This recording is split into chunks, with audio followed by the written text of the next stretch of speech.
Tänases videos kirjeldan teile 10 planetaarse arhetüübi ehk 10 planeedi, need 10, mis seal üleval on, mida astroloogias kasutatakse, ja nende kirjeldused, mida siis need planeedid endast kannavad.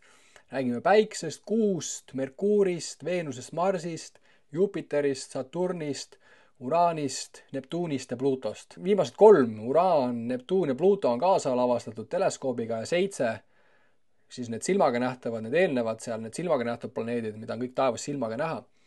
Need on siis teada-tuntud juba alates Mesopotaamiast, erinevatel loodusrahvastel, kreeklastel, roomlastel. Ja miks ma seda teen?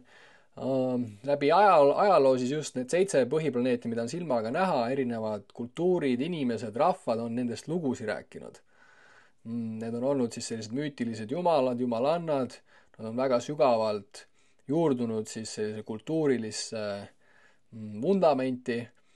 Tänapäeval siis meie planeedid nimega Merkuur, Marss, Jupiter, Saturn, Veenus, Neptuun, isegi Uraan ja Pluuto, et need on kõik siis kreeklastelt, roomlastelt saadud nimed nendele planeetidele. Täpselt 4 nädala pärast, 10. juulil algab ka uus planeetide kursus, see toimub siis füüsilises ruumis, sinna on oodatud 10 inimest, nagu 10 planeeti. See toimub Tallinnas Kalamajas 4 päeva õhtuti järjestikustel neljapäevadel. Ja see video on ka siin siis selliseks isuäratajaks sellele saabuvale kursusele, et kui sulle pakub huvi need planeedid ja nende tähendused ja mida nad endast kannavad, siis seal kursusel me ka läbi sellise süvavaate igal korral vaatame 2 planeeti, 2 paari, esimesel korral Päikest ja Kuud ja nii edasi. Et siis me läheme süvitsi, vaatame need jumalad, jumalannasid, mis on erinevates kultuurides olnud, mütoloogilised vasted, vaatame siis selliste säravamate astroloogide kirjeldusi nendest ja loome siis sellised sügavad suhted, sügavad tähenduse väljad siis seoses nende planeetidega. Aga täna lühidalt siis 10 planeedist teile või sulle. Ja esimene paar, millest siis räägin teile, ongi Päike ja Kuu. Päike selline kõige ilmsem taevas, hästi näha, meie siis selle meie päikesesüsteemi keskpunkt. Öeldakse, et Päike on siis, see on nagu päikesesüsteemi keskpunkt, siis ta on ka inimesel siis seal, tema inimese vaste on siis süda, mis on siis selline olemuse keha selline keskne osa. Ja Päike siis, ta on kõik selline nagu väljapoole, mis paistab. Päike ka väga selgelt taevas näha, siis ta on selline selgelt nähtav, ta kiirgab valgust, ta on väga ere, ta on selline väga teadlik, me oleme temast väga teadlik, et siis Päike ka sellises astroloogilises vaates, ta kannab siis selliseid väärtusi endas. Ja ta on siis, kuidas ma ütlen, ta on selline kese. Ja ma loen siit mõned näited ette, siin on planetaarsete arhetüüpide kirjeldused iga planeedi kohta. Ja ma loen siin neid päikseomasid ette ja siis saame ka siin nende juures siis natuke juurde mõelda, nende kirjelduste juures. Päike on selline vitaalse loova energiakeskus, ehk siis ta on selline mis loob elu, selline loov energia, et Päikest saad jõudu, et ta annab kõigile elavale, kõik, kes siin maa peal on, kõik, kes kõnnivad 2 jalgadel, 4 jalgadel, kõik, kes lendavad, et ta on selline keskne jõuallikas. Siis Päike ka on selline eksisteerimise tahe, ta on olemise tung. Jällegi näeme siis seda, Päike ka jätkuvalt seal põleb taevas, soojendab meid, valgustab seda elu siin, et ta on selline pidev, töötav olend või täht. Mis ta siis veel on? Ta on olemise tung, ta on manifesteerima, ta on olla aktiivne, Päike on väga aktiivne, ta on kesksel kohal olemine, Päike jällegi ta on väga kesksel kohal seal taevas. Ja siis ka, kui me oma näiteks sünnikaartes vaatame Päikest ja mõnda teist planeeti, et siis sellise hämmastaval kombel, kui me hakkame vaatama näiteks, mis suhtes on Päike mõne teise planeediga, siis see, kui Päike on näiteks koos, ma ei tea, Marsiga või Veenusega või Jupiteriga, siis see teine planeet ka saab selle jõu nii-öelda sellelt Päikselt. Kiirgama, särama, kõrgemale tõusma, saavutama. Noh, päike ka jälle on hästi kõrgel taevas. Selline kesktaevas on lõuna suunas kesktaevas päike hästi kõrgel. Saavutama inimese põhiline energiatung, enesejuhtimine ja eneseväljendus. Öeldakse ka, et see ladinakeelsed sõnad ka nagu soolo, solist, laval see valgusvihk tuleb inimese peale, sol, siis tõlkes päike. Et see ka ladina keeles siis peaks olema ladina keeles, et see tüvi on ka väga siis seotud selle päiksega. Solist, keskne üks laulja, soolo esitaja, üksik esitaja. Ja mis ta siis veel on? Saavutama, inimese põhiline energiatung, enesejuhtimine ja eneseväljendus, eneseteadvus. Selline, kõik selline, mis on seotud, siis öeldakse, et kõik mina, kui inimene räägib sõnadega mina olen selline, ma tegin seda, ma lähen sinna, ma töötan seal, siis kõik need mina laused on see, kui päike meist räägib, et ta on ka siis meie see nii-öelda see ego, kõik, mis me oleme elus nii-öelda nagu välja poole. Kuu siis jällegi vastupidi on kõik, mis me oleme siis sissepoole, aga kuu juurde siis kohe tuleme ka. Ta on siis isiklik identiteet ja tahe, egoism, siis päikse need varjuküljed, et kui me siin seal kursusel ja kui vaatame siis seda arhetüüpset astroloogiat, siis igal sellel 10 planeedil on siis see potentsiaal ja siis tal on ka see varjukülg, et need on niiviisi samal ajal eksisteerivad ja see tuleb siis sellised jungiaanikust psühholoogiast, see varju teema, selline kui siis alateadlik, kuhu kuskil eemal, et seda varju on raske näha, varju on raske tajuda, ta on selline peidus asi. Päikese varjukülg siis egoism, selline liigne enesekeskus on ju. Nartsissism, hüperindividualism, jällegi selline nagu liigne siuke nagu minas olemine, liigne enesekeskus, päike võib olla liialt selline liiga niiviisi nagu iseendale keskenduv on ju oma selle võimsa valgusega.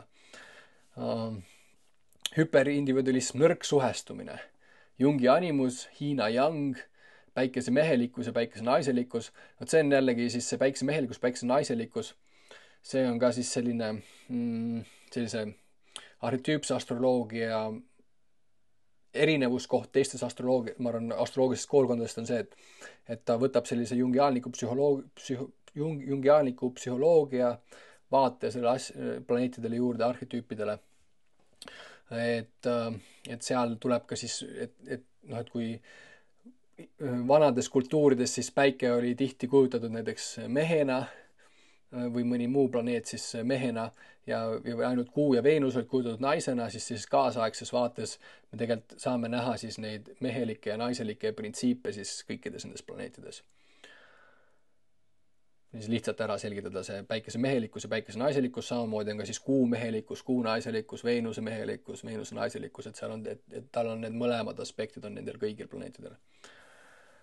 Kangelase arhetüüp, juba teada-tuntud kangelase arhetüüp, et öeldakse ka, et päike sinu sünnikaardis on siis see kangelane sinu elus, kes sa oled see, kes sa siis tuled, teed omale oma nime, sul on see oma identiteet, see on see sinu enda isiklik kangelase teekond, siin kuulsamad kangelasmüüdid, ma ei tea, Kalevipoeg või siis Frodo või Harry Potter või mis iganes selline kangelane, kes siis asub teele ja saab seal kokku kurjaga, läheb läbi varju, läheb läbi tumeduse ja siis taas sünnib uuesti.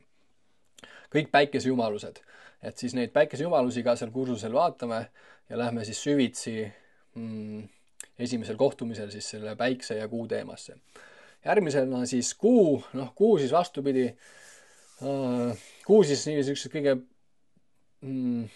fundamentaalsel või sellises nagu alusprintsiipides kannab endas siis seda suhte aspekti.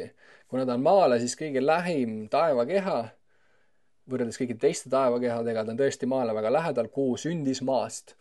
Siin miljonid aastad tagasi, kui maaga põrkus kokku mingi suur meteoriit, siis tänu sellele tekkis kuu, et ta on maas sündinud ja siis ta on meie see nii-öelda maakaaslane või mitte tehiskaaslane, aga siis kuu sõna otseses mõttes ja siis ta sümboliseeribki seda suhet, et ühel pool on siis maa, teisel pool on kuu ja nad on siis kahekesi selline duaalsus.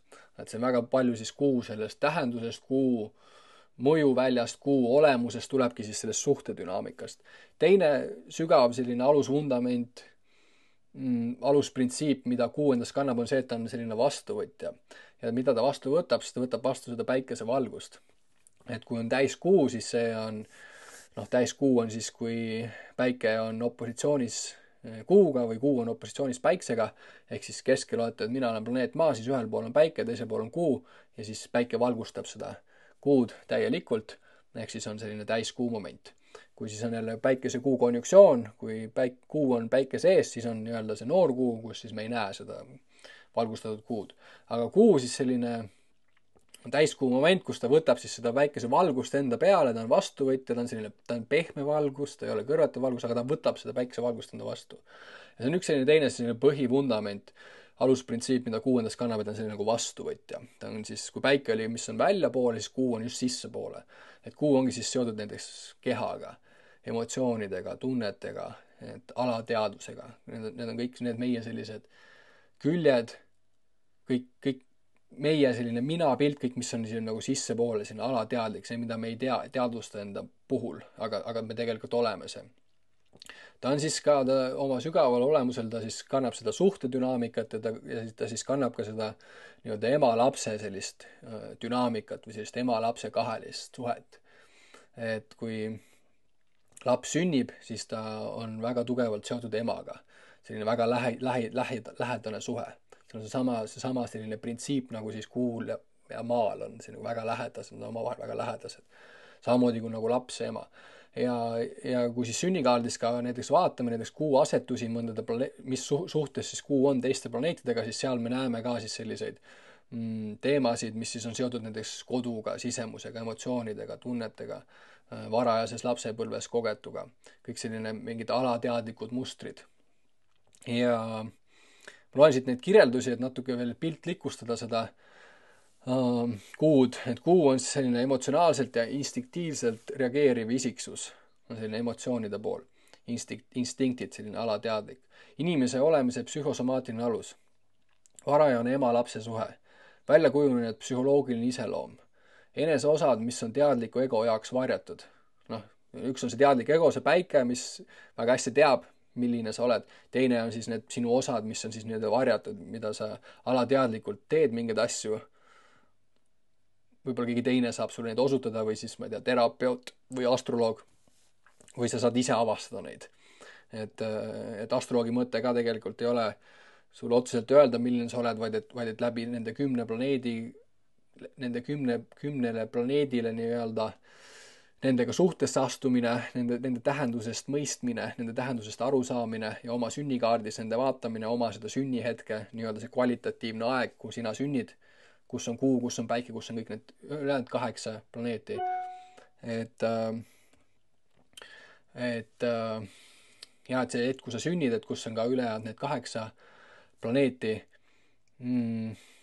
Et see kvalitatiivne hetk, sinu sünnihetk, kus siis kõik planeedid asetuvad seal taevas, kus on päike, kus on kuu, et siis see väga hästi avab siis sellist inimesel on võimalik siis ise ära tunda ennast ja need planeedid hakkavad nii-öelda sellist nagu lugu rääkima inimesele. Ja hämmastaval kombel siis see on see väga tähenduslik ja see kõik toimib ja see on selline sünkroonne nähtus ja ma olen siin sadu sünnikaarte vaadanud ja see tõepoolest toimib hämmastaval kombel.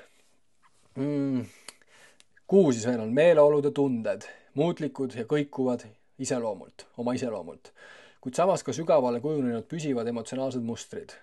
Kõik suhted, nagu see suhteprintsiip juba siin on sellest jutunud, emalik, vanemlik, perekondlik, kodune elu, kõik, mis on siis sissepoole, nii-öelda juurte poole. Kodu, kogukond, kuuluvustunne või selle puudumine. Juurdunud varajases lapsepõlves kogetu kaudu. Jälle see varajases lapsepõlves, see, kus sa olid laps, kodus, väga tugevalt sellises kuu, sellises väga vastuvõtlik, võtad kõike vastu, oma vanemaid, nende nii-öelda neid päikseid, ümberringi kogu keskkonda ja see ongi see, mis kujundab sind. Seda ka tänapäev teadus räägib, et kõik see esimesed aastad ja kuni seal esimesed 4 aastat väga olulised, sealt edasi ka muidugi olulised, et kui midagi lapsepõlves juhtub, lapsepõlvetraumad ja nii edasi, siis kuu väga tihti sünnikaardis näitab neid, mis meil siis on kõik selle nii-öelda selle kuu osaga meist, mis toimub meie elus. Ema, üsa ja elu alus. Keha ja hing. See, mis tunneb, tajub ja aimab. Tung endast kanda ja esile tuua. Vastuvõtmine ja peegeldamine. Suhtlemine ja reageerimine. Vajadus ja hoolitsus. Sõltuvus ja omavaheline sõltuvus. Meeleolu kõikumine. Sõltuvus ebapiisav eneseteadvuse ja reflektsioon. Eristamine. Autonoomia või individuaalsus, alateadvus ja hajusalt teadvustatu. Jungi anima, Hiina yin, kuu naiselikkus ja kuu mehelikkus, juba tuttavad sa päikse juurest, suur ema jumalanna, toetavad naissoost ja meessoost jumalused, lapse arhetüüp, suhete ja suguvõsa maatriks, luuna ja kõik kuised või kuujumalused ja jumalannad. Ehk siis kuu on väga seotud sellise hoolitsemisega, olla hoolitsetud, ema-lapselik, suhted, kõik sissepoole, kodu, kõik selline varajane lapsepõlves kogetu, lähedased suhted, kõik, mis on siis sissepoole, tunded, emotsioonid, kõik selline, see on kuu. Seda siis päikest kuud vaatame veel süvitsi neid erinevaid jumalaid, neid lugusid seal taga, kuidas astroloogid on siin viimasel 2000 aastal, sellised säravad astroloogid on kuud kirjeldanud, et veel selline sügavam suhe selle kuuga luua, et tunnetada teda siis iseendas, tunnetada teda läbi teiste inimeste silmade, seda me teeme siis selle kursuse esimesel päeval. Ja mis ma siis soovitan teha, kui siin registreerite, siis on nii-öelda see varajane lind, kui registreerite siis esimese nädala jooksul kursusele on 10 kohta, siis saate kursuse 20% odavamalt. Aga kirjutage mulle minu emailile, kui soovite osaleda, ja ma saadan teile täpsema info. See on siis info@ricoveskivali@.com. Nii, järgmisena räägime siis Merkuurist. Merkuur siis kreeklaste Hermes, jumal, Merkuur kõige päikesele kõige lähemal olev planeet, liigub hästi kiiresti ümber päikese ja ka ammusest ajast ta on silmaga tõesti ka nähtav ja päikesest ta väga kaugele muidugi ei lähe, kuna ta on meist siis päikse poole ja väga lähedal päiksele, siis juba erinevate siis seal Mesopotaamiast, kreeklased, roomlased, teda on siis kirjeldatud sellise suhtlemisjumalana. Ta on selline infovahendaja. Et seal vanal ajal siis ta oli nende käskjalgade, virgatsite, sõnumisaatjate kaitsejumal. Ta on siis seotud kõige sellise mõistuse, rääkimise, vaimse tegevusega, kirjutamisega. See, mida ma praegu teen, on väga merkuurilik. Et ma räägin teiega läbi sellise video, vahendan informatsiooni. Ja kuna Merkuur hästi kiiresti sul ümber päikese liigub, siis ta kogu aeg ka sünnikaardis väga kiiresti moodustab erinevaid siis suhteid nende teiste nii-öelda jumalatega või planeetidega, arhetüüpidega, siis ta on selline väga kiire liikuja, nagu ka rääkimine, sõnumi vahetamine, see on ka selline info vahendamine. Merkuur on selline vahendaja. Aga teda või siis nii kirjeldada, Merkuur on siis mõistus, mõtlemine, vaimne ja närvitegevus, info andmine ja vastuvõtmine, ideede liikumine, kõnelemise, kirjutamise ja muude suhtlusvormide kaudu, impulss ja võime kasutada sõnu ja keelt, mõtestada ja väljendada, analüüsida ja mõista, õppida, tajuda meelte kaudu, sulgudes vaadata, kuulata, puudutada ja nii edasi. Vahendada, transportida, ühendada, loogose põhimõte, Kreeka jumalate saadik Hermes ja Rooma Merkuur. Merkuur on päris selline lihtsasti mõistetav, et ta on siis selline rääkimine, kõnelemine, info vahetamine ja sünnikaardis siis ka ta tihti näiteks kui meil on, ma ei tea, Merkuur seotud Marsiga, siis me võime olla väga, väga kiire mõtleja, võime olla järsk välja oma selline instinktiivne ja teinekord karm järsk oma väljaütlemistes, et see on väga huvitav, kui hakkad siis oma seda sünnikaarti vaatama, et millistes suhetes siis need 10 planeeti on, et siis see lugu hakkab sealt niiviisi avanema, lahti rääkima. Hakkab siis nagu ise kõnelema. Need planeedid hakkavad sinuga kõnelema. Ja siis järgmisena vaatame Jupiteri, et Veenust ja Marssi vaatame koos, ehk siis teisel kohtumisel vaatame Merkuuri Jupiteri seal juulikuus. ja Jupiter on siis kreeklastes Zeus, väga selline positiivne rõõmu, Zeus muidugi mitte, aga Jupiter ise oma sellised astroloogiliselt või tema see planetaarse arhetüübi selline sisemus on väga selline laiendav, ülendav, selline rõõmus, positiivne, kõrged eesmärgid, kõrged teadmised, ma ei tea, guru printsiip, kõik selline tõstja, laiendaja, edasiminek, selline positiivsus, positiivne eluvaade. Jupiter on siis, kuna ta on taevas ka selline väga ere täht võrreldes Saturniga, siis ta kannab endas siis väga sellist nagu tõstvat. Ta oma loomuses on siis selline tõstev. Ja öeldes ka, et kui hakkad Jupiterist rääkima, siis käed hakkavad laiali minema või kui räägid Marsist, siis Marss on kirjas, et lööd käsi kokku näiteks või lööd instinktiivselt kätt vastu lauda. Või siis kui räägid Veenusest, siis muutud selliseks veetlevaks. Aga Jupiter siis on selline laienemine ja ulatus, täius, kasv ja edasiminek, ülendus ja ülemvõim, ulatus ja kõrgus, edu ja hea õnn, au ja tunnustus, küllus, heaolu, õnn, uhkus, enesekindlus, suurendamine ja ülepaisutamine, nüüd Jupiteri varjuküljed.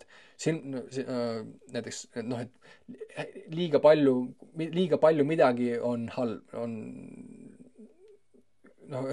et liiga palju häid asju muutuvad halvaks, on ju see selline teada-tuntud tõde. Et Jupiter võib ülepaisutada, võib liiga palju seda vinti peale keerata. Silmaringi laiendamine, suuremad tervikud, suurem arusaamine ja tähendus, filosoofia ja moraali põhimõtte pärast. Kõrgharidus, kõrgkultuur, Kreeka jumal Zeus, Olümpose kuningas, Rooma Jupiter. Ehk siis ükskõik millise kultuuri juurde sa vaatad, siis näiteks nimi, mis mulle kõige rohkem meeldib selle Jupiteri tähe kohta, või siis Jupiteri planeedi kohta, ta on tõesti seal taevas üks selline väga ere täht, kõrgelt liigub, 12 aastat on tal see orbiit. Et suur ere on tema see nimi, mis mulle väga meeldib, et ta on tõesti seal taevas selline suur ja ta on kõikidest teistest planeetidest kõige suurem, kõik 9 ülejäänud planeeti mahuvad tema sisse, et ta on selline suur tegelane. Ja nagu nendes kirjeldustes näete, siis väga positiivne ja ka nendel iidsetel astroloogidel kuni ta on siis alati olnud seotud siis väga sellise positiivse planeedina. Merkuuri ja Jupiteri vaatame siis teisel kohtumisel. Ja järgmisena vaatame siis sellist kõige üldtuntumat paari nagu Veenus ja Marss. Kreeklastel oli ta siis Ares ja Afrodite. Veenus juba siis, ja Veenuse Marsiga on ka see, et kui päike või planeet Maa on 3. kivi päikesest, siis meist päikse poole on Veenus ja meist siis eemale on Marss. 2 kõige lähedamat siis taevakeha meile ja selline duaalsus. Ja Veenus siis taevas ka näha siis eha-tähena, koidutähena, morning star, evening star inglise keeles, hommikutäht, õhtutäht, peale päikese ja kuu kõige eredam taevakeha, 3. kõige eredam taevakeha, mis meil üldse, kui sa sinna üles vaatad, siis ta tõepoolest on kui sellist tükk briljanti, väga ilus. Hommikul lähed vaatama, varahommikul ärkad üles või õhtul, kui päike loojub, et oleneb. Veenusest on ka eraldi saade, et kui huvitab, minge kuulake seda vestlust Postimehe astroloogiga Margit Korbega. Ja Veenus siis kannab kõiki selliseid häid, veetlevaid, ilusaid, harmoonilisi asju endast. Iha, armastus, ilu, väärtus, kunst, nauding. Impulsse võime meelitada ja olla meelitatud. Armastada ja olla armastatud. Otsida ja luua ilu ja harmooniat. Osaleda sotsiaalsetes ja romantilistes suhetes. Sensuaalne ja esteetiline nauding.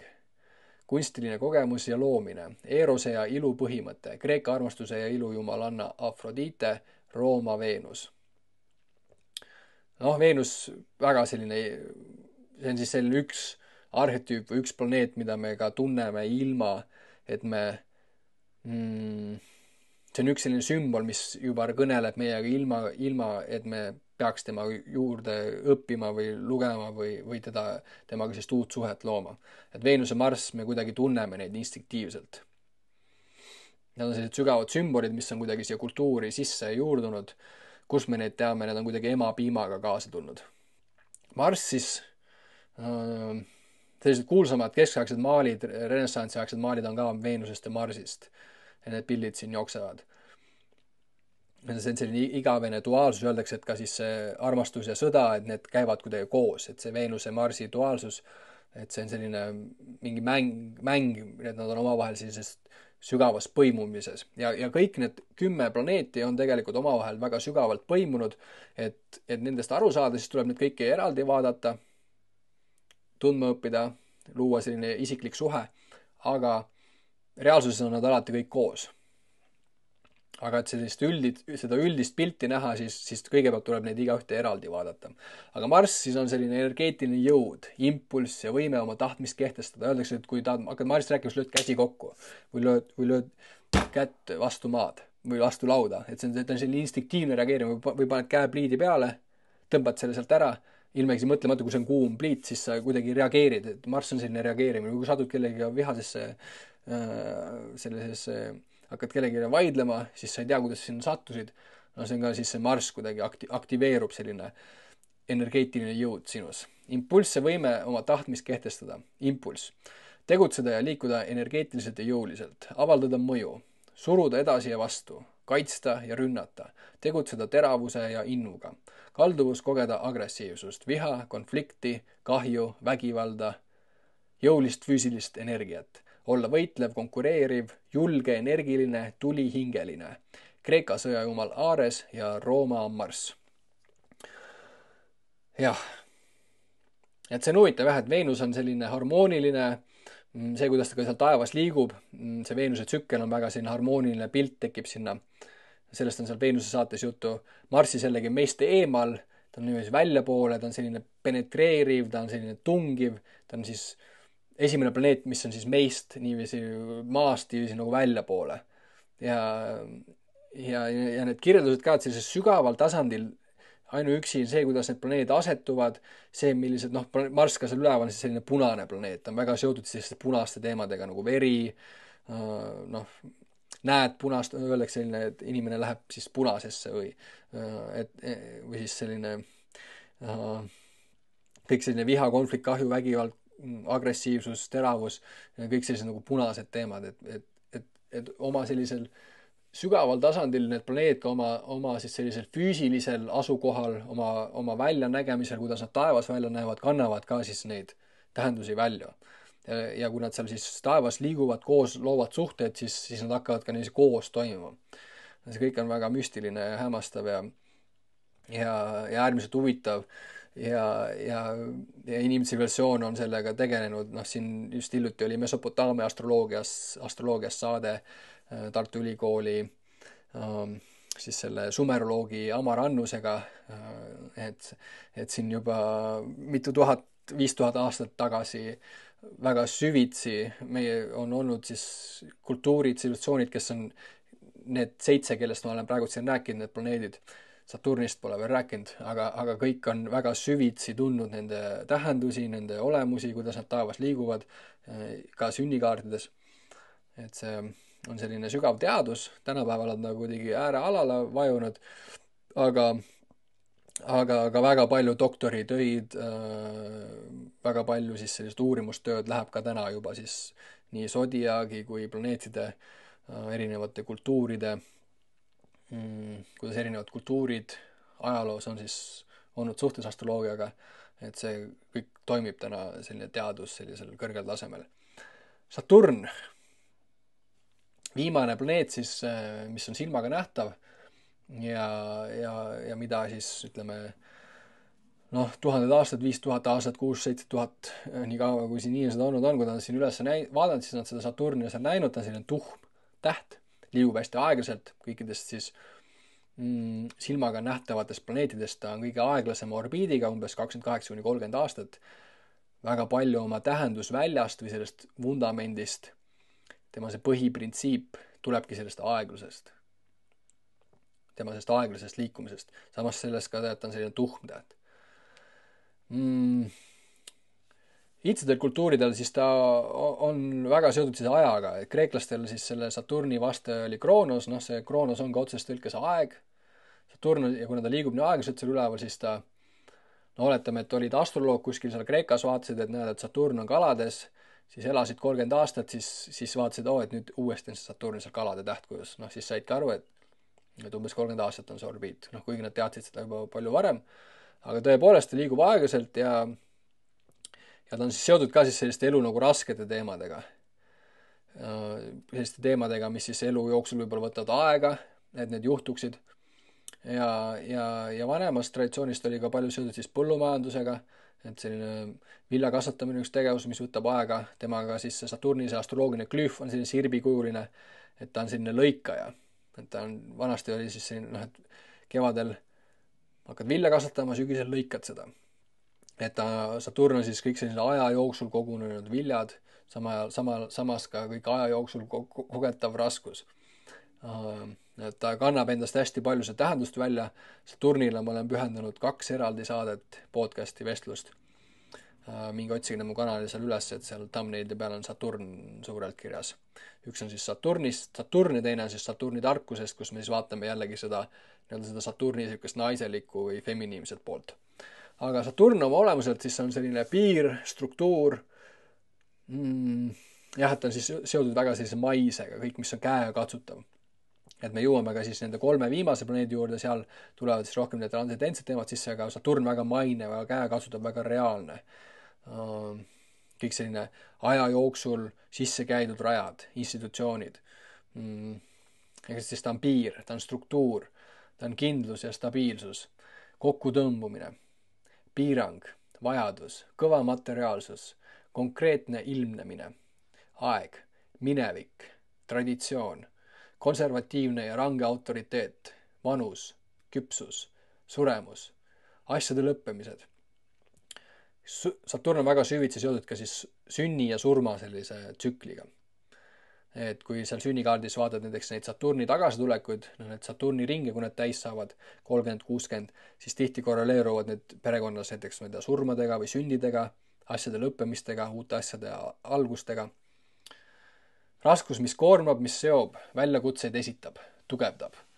Kaldus piirata, tagasi hoida, eraldada, eitada ja vastandada. Pinge ja vastupanu kaudu tugevdada ja edasi liikuda. Öeldakse, et kui saaks valida elus neid kogemusi, siis need Saturnilikke väga ei valiks. Ja need on sellised rasked, Saturn on selline rasked teemad elus. Jäigastada, suruda maha, kogeda raskusi, probleeme, allakäiku, puudust, kaotust, elutöö, vanus, mineviku koorem, saatuse käsi, iseloom, karma. Öeldakse, et ta on siis see, nii veedalikus astroloogias kui siis ka hellenistlikus astroloogiast on siis väga seotud selle karmaga. See karma on, millega me sünnime siia, et see esimene Saturni ring on see elu esimene osa, mis me siis on teine ring on see elu teine osa ja siis 3. ring on siis see 3. Et see Saturn oma nende ringidega umbes 3 ringi ühe inimese elu jooksul, et siis jaotab inimese elu 3. Mineviku tegude tagajärjed, pessimism, melanhoolia, impulss ja võime, distsipliini ja kohustuse, korra, üksinduse, kontsentratsiooni, lakoonilisuse, põhjalikkuse ja täpsuse, kannatlikkuse, vastupidavuse, vastutuse, tõsiduse, tarkuse järele. Aja, pingutuse ja kogemuste saak. Efektiivsus, seadus, kohus, Freudi superego. Füüsiliselt on ta siis jällegi selline väga materiaalne struktuur, tugev. Ta on siis skelett, luud, hambad, põlved, selgroog. Pime, külm, raske, tihe, kuiv, vana, aeglane, kaugel. Senexist oli siis Saturni saates palju juttu. Vana naine. Kreeka jumal Kroonos, jumalate karm isa, Rooma Saturn. Siuke raske tegelane on Saturn. Et temast ka, ja tihti siis, et kui need vaatad neid Saturni neid kirjeldusi, siis nad võivad tunduda, et nad on nagu omavahel, et seal ei ole omavahel mingit seost. Aga tegelikult seal kuskil nagu taustal, et see Saturn või see planeet või see planetaarne arhetüüp on ka selline anum ja ta kannab endas siis neid võimalikke kirjeldusi või neid võimalikke võimalusi, kuidas ta siis võib välja tulla. Ja kui mina näiteks Saturni vaatan, siis mulle paistab nagu väga selline nagu, kirjeldused, need on väga nagu sellised, et seal on selline ühine joon siis. et kui iga selle planeedi juures nagu loed need kirjeldusid, siis neil kõigil on selline mingi teatav nagu ühine joon. See on nagu selline mingi põhimuster, öeldakse, et see arhetüüp on ka selline nagu põhimuster. Et igal sellel 10 planeedil on ka oma selline teatav vool või selline põhimuster, kuidas see ilmneb, on väga individuaalne iga inimese elus, aga seda mustrit on võimalik ära tunda. Ja see hakkab sinu enda sees kõnelema, kui sa siis hakkad nendega suhet looma, saad nendega tuttavaks, oma sünnikaardiga tuttavaks. Aga järgmine, viimased 3 siis, mis on kaasajal avastatud, Uraan kõige esimesena seal 1780 kopikatega, teleskoobiga vaadati, järsku avastati uus planeet. See oli ka siis selline revolutsioonine aeg, ühel pool oli USA revolutsioon, teisel pool oli Prantsuse revolutsioon, teaduse kiire areng oli sellel ajal, elektri tulemine mainstreami, siis virgatsite asemel hakkas sõnum levima läbi morsekoodi, selline kiire muutuste aeg. Ja Uraan ka oma olemused on siis selline kõik, millest ma siis praegu kirjeldasin, see ta on selle oma aja nägu, öeldakse, et see aeg, millal planeet avastatakse, siis ta nagu hakkab toimima, ta hakkab tööle. Uraan on siis selline äkiline muutus, ta on ootamatu. Ja mul meeldis, Anna Luik ühes saades ütles, et kuna ta on selline äkiline muutus ja ootamatu muutus, siis tegelikult ei ole võimalik seda Uraani ette ennustada, sest ta on alati midagi uut. Uus on siis see Uraani puhul ka väga oluline sõna. Äkiline avanemine ja ärkamine, leidlikkus ja loominguline läbimurre, ta on seotud siis geeniustega, teadlastega. Kui vaatad siin, seda teadust näinud ka, et kui vaatad siis selle teadusajaloo sellised kuulsamaid nimesi, inimesed, kes on Nobeli preemiaid saanud, siis neil kõigil on väga tugevad siis Uraani, näiteks Jupiteri, päikese suhted sünnikaardis. Hiilgus, läbimurre, mäss piirangute ja status quo vastu, vabadus. Ta on siis väga seotud vabadusega, see nii Prantsuse revolutsioon kui USA revolutsioon oli selle vabaduse eest, liberty, vabaduse sammas on ju. Prantslaste poolt kingitada ameeriklastele. Tung uudsuse ja uue poole. Okei, vaata siin rida vahele. Ebakorrapärasus, iseärasus, ebastabiilsus, ettenägematus, tehnoloogiline areng, elekter. Elekter siis samal ajal hakkas minema mainstreami kättesaadavus, kui Uraan avastati. Ja öeldakse ka, et mida siis Uraan hästi kirjeldab, seda äkilist muutust, mida Uraan endas kannab, see jälle see põhimuster, on see, et kui elekter ära läheb, siis elekter läheb ära järsku. Ootamatult, alati ootamatult. Ja siis see muster, see ootamatu elektrikadu või millegi muutumine, olukorra muutus ongi see uraanilik. Tung uudsuse ja uue poole, ootamatu ja lõhestav, loov ja mässumeelne triksteri energia. Kreeka taevajumal Uranus ja Prometheus, titaan, kes mässas jumalate vastu, varastas tule taevast ja vabastas inimkonna. Siis Prometheusest, Uranusest ja kõigist nendest jumalatest tuleb siis ka sellest planeetide kursusel sügavamalt juttu, süvenenumalt. Siin on lihtsalt kiire ülevaade teile nendest. Ja et sellist sügavat suhet luua, siis tulge sinna sellisele ootamatule uudsele kursusele planeetidest Tallinnas 10. juulil hakkab, saatke mulle e-mail, kui soovite osaleda, et siin, kui registreerida nädala jooksul, siis saate kursuse 20% soodsamalt, et muidu selle kursuse hind on 200 eurot ja 5 korda saame kokku, ehk siis selle ühe korra hind on 40 eurot. Ma olen väga kasulik saada tuttavaks siis selle 10 taevakehaga, 7, mis on silmaga nähtavad, et siis hakkab arenema selline arhetüüpiline silm, arhetüüpiline elutunnetus, hakkad oma elus nägema neid põhimustreid ja see on äärmiselt vabastav, see on äärmiselt ühendav. See on selline uus olemise viis, mis on ka äärmiselt tervendav ja Neptuun on siis avastati seal 1840 midagi kopikatega ja seotud siis just sellise transcendentse maailmaga, teispoolsuse maailmaga, et mäletad, kui Saturn oli see siinpoolsus, siis Saturn on just, või see Neptuun on just nagu see sealpoolsus, kõik, mis on see nähtamatu maailm. Jällegi, kui ta avastati, siis taevas näeb välja kui sinine planeet, siis alguses arvati, et astronoomid arvasid, et ta on veeplaneet, sealt ka talle sattus selline Neptuuni nimi. Aga oma sellises sügaval tähendusel ta on ka väga seotud veega, jõgedega, ookeanidega, et talle nii-öelda sünkroonses mõttes sattus ka väga õige nimi. ja siis kirjeldas Neptuuni, et ta on siis tõesti seotud kõik selliste kõrgete, selliste ideaalidega, selliste müstiliste teemadega, kõik sellised nagu teispoolsuse teemad. Religioon, unenäod, müstika, kõik selline ideaalne maailm, võib-olla teinekord ka nagu selline illusoorne maailm, et Neptuuni puhul siis see varjuküljest, aga ma loen neid kirjeldusi ette siis natukene siis teile sellist kiire tutvustust sellest Neptuunist ja süvitsi me ka seal kursusel siis lähme need juurde, et kust need tähendused tulevad, see aeg, kui nad avastati, on väga oluline nendel 3 uuel planeedil, Uraan, Neptuun, Pluto. Et see on kõik väga sügavalt seotud seal selle hetkega, kui nad avastati. Aga Neptuun on siis selline transcendentne, vaimne, ideaalne, elu sümboolsed ja kujutlusvõimlemised mõõtmed. Peen, kättesaamatu ja nähtamatu, ühendav, ajatu, nüüd ta on selline vastandatu Saturnile, immateriaalne ja lõpmatu, kõik, mis ületab piiratud sõnalise, ajaliku ja materiaalse maailma konkreetseid kogemusi. See täielik Saturni vastand. Müüt ja religioon, kunst ja inspiratsioon, ideaalid ja püüdlused, kujutlused ja peegeldused, sümbolid ja metafoorid, unenäod ja nägemused, müstika, religioosne pühendumus, kõikehõlmav kaastunne. Et öeldakse, et seal, et ta on selline igatsus nagu, et kui üks podcast on siis selle Anna Luigega, kus me siis räägime sellest viimasest 4 planeedist, Saturn, Uraan, Neptuun, Pluto ja kuidas nad on siis seotud ka sellise sünniprotsessiga, ehk siis Neptuun on siis seotud seal selles sünniprotsessis siis sel hetkel, kui me oleme selles ema kõhus, nii-öelda selles lootevees, täielikus ühenduses, mingit piiri veel ema ja lapse vahel ei ole, selline kosmiline ühendus, selline väga õnnis seisund. Ja Neptuun ka siis oma sügaval tasandil siis kannab väga palju siis sellist igatsust sellise kõrgema ühenduse, kõrgema ühtsuse järele. Unenäotöö nägemused, müstika, religioosne, siin me seda võib lugesime.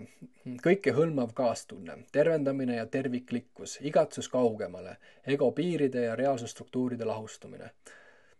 Varjupooled siis, Neptuunil väga palju varjukülgi. Kalduvus illusioonidele ja pettekujutustele, pettusele, enesepetmisele, korralagedusele ja lagunemisele, põgenemisele. Ehk siis ta on siis ka soov sellest reaalsest maailmast nagu lahti öelda, läbi siis sõltuvuste. Teleka vaatamine on väga selline neptuunilik.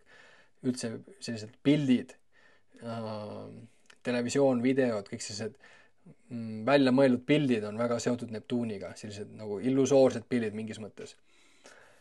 Fantaasiad. Nii. Füüsiline ja psühholoogiline poorilisus ja tundlikkus, kalduvused illusioonidele ja pettekujutlustele, pettusele ja enesepetmisele, korralagedusele, me juba lugesime, põgenemisele ja joovastusele, sõltuvusele, tajulisele ja kognitiivsele moonutamisele, projektsioonile, fantaasiale, maiale, see on siis India kosmoloogias selline illusoorne eluosa. Selline unenägu kõrgemas mõttes, et me näeme und kogu aeg, on selline India kosmoloogiast.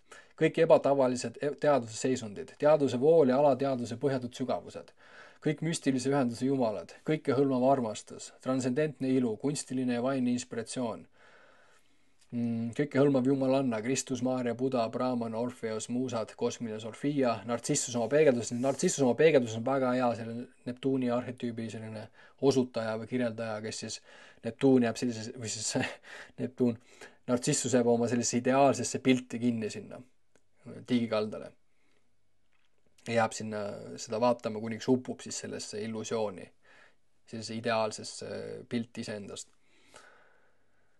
Kreeka jumal Poseidon, Rooma jumal Neptuun oma sümboolses seoses veega, meri, ookean, jõed ja udu ja lähtudes sellest ka vedelike lahustumine, loote vesi ja sünnieelne, pooriline ja eristamatu, vesi, mis puhastab, tervendab, sulatav ekstaas, ookeani tunne.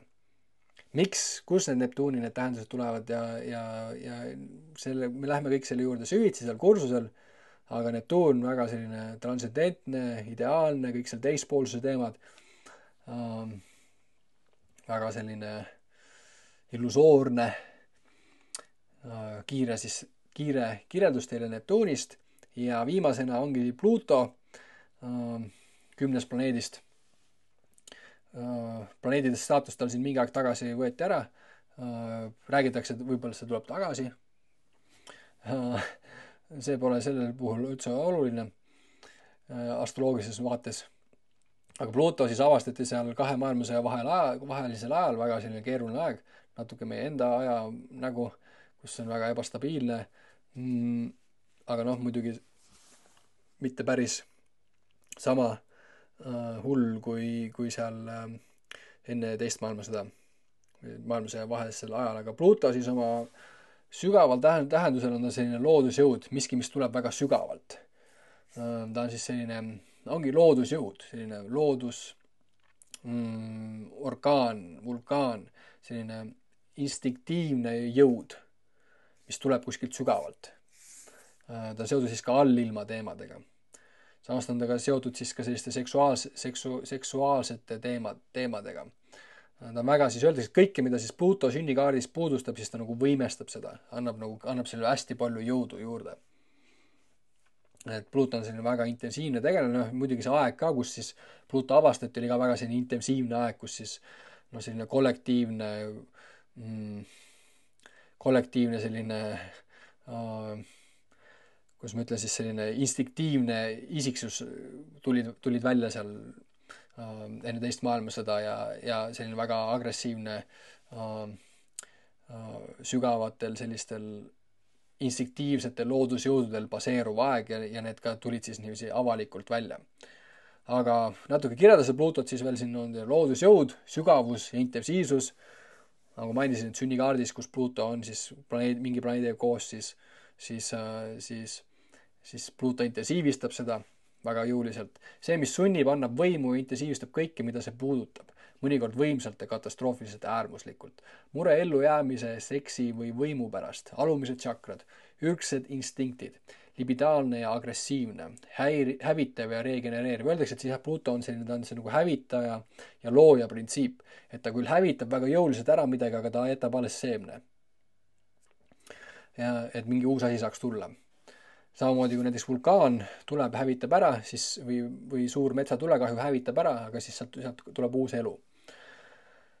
Vulkaaniline ja katarsne, elimineeriv, muutuv, pidevalt arenev, sünni, seksi ja surma bioloogilised protsessid, surma ja taassünni ring, see Ourobooruse selline pidev jätk. Ülestõus, kokkuvarisemine, lagunemine ja viljastumine, kinni jäänud energiate vägivaldne purgatoriaalne tühjenemine. Väga kirjeldab seda enne teise maailmasõda aega. Puhastus tuli, elu ja surma äärmuslikud olukorrad, võitlus võimu pärast, kõik, mis on hiiglaslik, võimas ja massiline. Freudi esmane iid, instinktide ülekeev katel, Darwini pidev arenev loodus ja bioloogiline ellujäämismäng. Nietzsche Dionüüsia printsiip ja tahtejõud, Schopenhaueri püüdev üldine tahe. Sellised filosoofilised võrdlused siin. Loodusjõud, mis tõusevad oma allilma sügavusest. Eks Pluto on ka väga seotud sellise nagu allilma, kuskilt sügavalt tulevad mingid teemad üles. Samas ka sellised varjatud teemad on väga allilmaga seotud. Nii sees kui väljas, intensiivne leekiv allilm ja maa-alune, põrandaalune, ehk siis selline underground. Kõigis tähendustes elemendiline, geoloogiline, instinktiivne, poliitiline, sotsiaalne, seksuaalne, linnalik, kuritegelik, jutt on siis allilmast, müütiline, teemonlik, tume, salapärane, tabu ja sageli hirmutav reaalsus, mis varjab ennast asjade pinnapealsuse all. Ehk jah, selline, mis ka juhtus seal enne teist maailmasõda, oli selline, kõik see kuskilt sealt sügavalt tuli siis selline kollektiivne katastroof. Et paistis nagu normaalne maailm olevat ja siis järsku tapeti siis Euroopas miljoneid inimesi. Mis siin siis on? Ühiskondlik konventsioon ja tsivilisatsiooni nägu, maa pinna pealsuse all, mida perioodiliselt vabastatakse hävitava ja muutuva jõuga. Kas oleme mingis selles ajas, ei tea. Laskumise, transformatsiooni ja ülestõusmise müüdid. Laskumise, transformatsiooni ja ülestõusmise müüdid. Hävituse ja regeneratsiooni, surma ja taassünni jumalused. Et ta on selline hävitaja, ta loob midagi uut, ta tapab ja siis temast taassünnib midagi. Siin need jumalad siis, nendest tuleb seal, vaatame natuke siis neile rohkem otsa ka seal kursusel, et sügavamalt mõista siis seda Pluutot. Nii siis hästi kiire ülevaade tunni ajaga 10 planetaarsest arhetüübist, 10 planeedist. see on siis, kui jõudsid see video lõppu, siis tundub, et sind huvitab see, need planeedid ja nende tähendused. Kirjuta mulle emailile info@rikoveskivali.com, kui soovid selle kursusega liituda. See algab 10. juulil ja järjestikustel neljapäeva õhtutel Tallinnas Kalamajas. Oled väga oodatud ja näeme siis.